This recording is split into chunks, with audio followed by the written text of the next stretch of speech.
Assalamualaikum warahmatullahi wabarakatuh. Sebelumnya perkenalkan, nama saya Ren Febrianto dengan NPM 102222045 dari kelas A 22 Prodi Akuntansi. Pada video kali ini saya akan menjelaskan mengenai sistem informasi akuntansi yang berjudul metode pengembangan sistem akuntansi. Metodologi pengembangan sistem. Metodologi pengembangan sistem adalah langkah-langkah yang dilalui oleh analis sistem dalam mengembangkan sistem informasi. Pengembangan sistem akuntansi dilaksanakan melalui 3 tahap. Yang utama yaitu analisis sistem, yang kedua desain sistem, dan yang terakhir ada implementasi sistem. Analisis sistem. Analisis sistem dapat dibagi menjadi 4 tahap.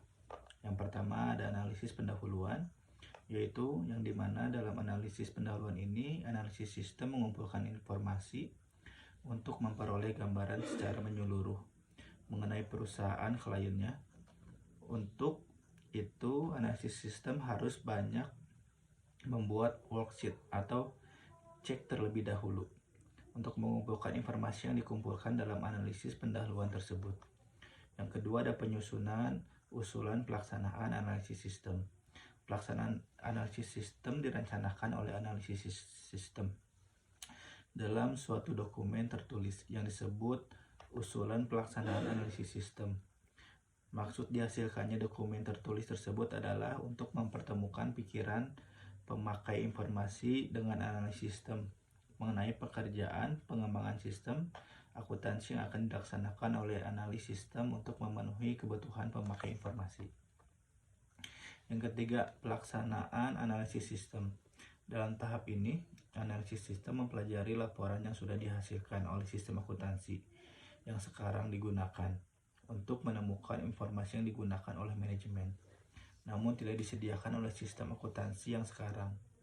Menganalisis transaksi, analisis sistem kemudian melaksanakan analisis terhadap setiap transaksi. Analisis transaksi ini meliputi analisis terhadap formulir, catatan, dan prosedur yang digunakan di dalam melaksanakan setiap transaksi tersebut. Dan yang terakhir ada penyusunan laporan hasil analisis sistem. Hasil akhir proses analisis sistem disajikan oleh analis sistem dalam suatu laporan yang disebut laporan hasil analisis sistem. Laporan ini merupakan dokumen tertulis yang dibuat oleh analis sistem untuk diserahkan kepada pemakai informasi. Laporan ini berisi temuan-temuan yang diperoleh analisis sistem dalam analisis sistem. Desain sistem. Desain adalah proses penerjemah kebutuhan pemakai informasi ke dalam alternatif rancangan sistem informasi yang diajukan kepada pemakai informasi untuk dipertimbangkan. Tahap desain sistem ini dibagi menjadi 6 tahap. Yang pertama ada desain sistem secara garis besar. Yang kedua ada penyusunan usulan desain sistem secara garis besar. Yang ketiga ada evaluasi sistem. Yang keempat ada penyusunan laporan final desain sistem secara garis besar. Yang kelima ada desain sistem secara rinci. Yang terakhir ada penyusunan laporan final desain sistem secara rinci. Berikut adalah simbol-simbol untuk pembuatan bagan alir atau bagan alir dokumen atau dokumen flowchart. Untuk simbol yang pertama itu artinya dokumen, yang dimana simbol ini digunakan untuk menggambar semua jenis dokumen yang merupakan formulir yang digunakan untuk merekam data terjadinya suatu transaksi. Nama dokumen dicantumkan di tengah simbol. Contoh, dokumen yang digambarkan dengan simbol ini adalah faktur penjualan, surat order pembelian, cek bukti memorial, bukti kas keluar, surat permintaan pengeluaran barang gudang, faktur dari pemasok, dan bukti kas masuk. Bagan alir harus menunjukkan dengan jelas dari mana suatu dokumen masuk ke dalam sistem dan kemana sistem lain atau sistem lain dokumen keluar dari sistem. Dan simbol berikutnya yaitu dokumen dan tembusannya. Simbol ini digunakan untuk menggambarkan dokumen asli dan tembusannya. Nomor lembar dokumen dicantumkan di sudut kanan atas.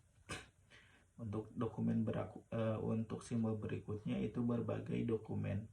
Simbol ini digunakan untuk menggambar berbagai jenis dokumen yang digabungkan bersama di dalam satu paket. Nama dokumen dituliskan di dalam setiap simbol, dan nomor lembar dokumen dicantumkan di sudut kanan atas simbol dokumen yang bersangkutan.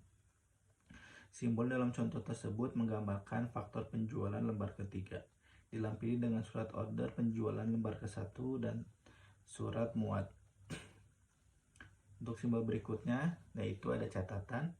Simbol ini digunakan untuk menggambarkan catatan akuntansi yang digunakan untuk mencatat data yang direkam sebelumnya.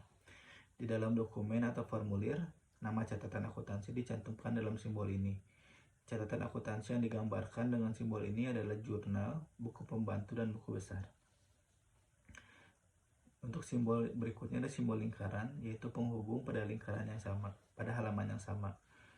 Dalam menggambarkan bagan alir, arus dokumen dibuat mengalir dari atas ke bawah dan dari kiri ke kanan. Karena keterbatasan ruang halaman kertas untuk menggambarkan, maka diperlukan simbol penghubung untuk memungkinkan aliran dokumen berhenti di suatu lokasi pada halaman tertentu dan kembali berjalan di lokasi lain pada halaman yang sama, dengan memperlihatkan nomor yang tercantum di dalam simbol penghubung pada halaman yang sama.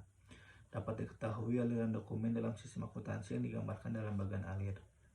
Untuk simbol berikutnya yaitu arus dokumen, akhir arus dokumen, dan mengarahkan pembaca ke simbol penghubung ke halaman yang sama, yang bernomor seperti yang tercantum di dalam simbol tersebut.